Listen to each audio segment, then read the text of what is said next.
Hello, welcome to Wisdom Nuggets for Impartation. This is Ps Gilly one more time, sharing with you on some basic principles of impartation. Last week, we began to talk about the hindrances or blocks to impartation. And we looked at what, again, I call the paradoxical block, where the anointed vessel becomes a hindrance or seemingly becomes a hindrance to the anointing seeker to get anointed through impartation. And we were looking particularly at Elijah and Elisha. And as you remember, we looked at the journey of Elijah and Elisha. Right in Gilgal there, Elijah says to Elisha, "Wait for me, God has sent me to Bethel." Then he goes to Bethel.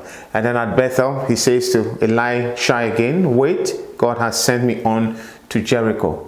And then on to Jordan, where the real transaction takes place. So if you look at this, it's as though Elijah is becoming a hindrance to Elisha getting the anointing. But watch what happens. So we looked at the significance of Gilgal right there. Now let's look at in Bethel. So as he says to him, "Wait in Bethel, don't come with me to Jericho, stay in Bethel."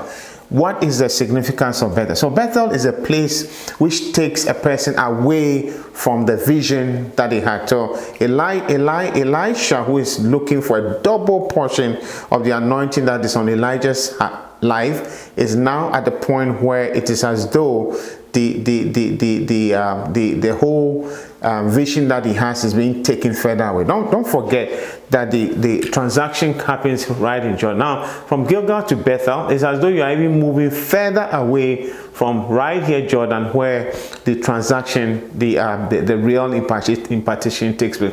So he's in Bethel, and now he's saying, "Don't come with me anymore. Stay right in Bethel." So it's a place where it's as though the vision is going to be lost or is being taken away. And that's where we need to be very careful. If you're an anointing seeker, a time will come as you follow the anointed vessel that you would get to a point where it's as though you are losing the vision. It's as though he's taking you away from the vision. Here Elijah thought, "Look, this man is taking me away from the source of anointing," and that is where we need to be very careful. So what are the other significance of Bethel? If you remember, Bethel is also the place where Jacob had that great vision, where he dreamt and he saw a ladder, set up on the earth, and the top of it reached the heaven, and he saw many great things, and then he made a covenant with God and even promised to pay his tithe. So it's a place where visions and dreams are born. It's also a place where you encounter God personally. It's also a place where you make a commitment to finances to God, and then it's a place where you make covenants with God. So Elisha was going through all this, and it's as though that vision and personal encounter, where now he's encountered God personally himself, is now becoming almost a hindrance to following Elijah all the way to the end to be anointed. So let's be very careful when we get to the place of Bethel. That is a place where you begin to almost feel self-sufficient. It's as though I'm anointed, I got it now. I don't really need the anointed vessel. And that is where, when he says to you, "Sit here," you feel like sitting or just staying instead of moving along with him to be anointed.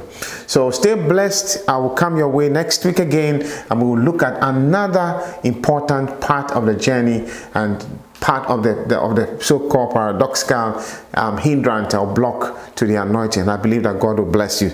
Don't forget not to stop chasing the anointing.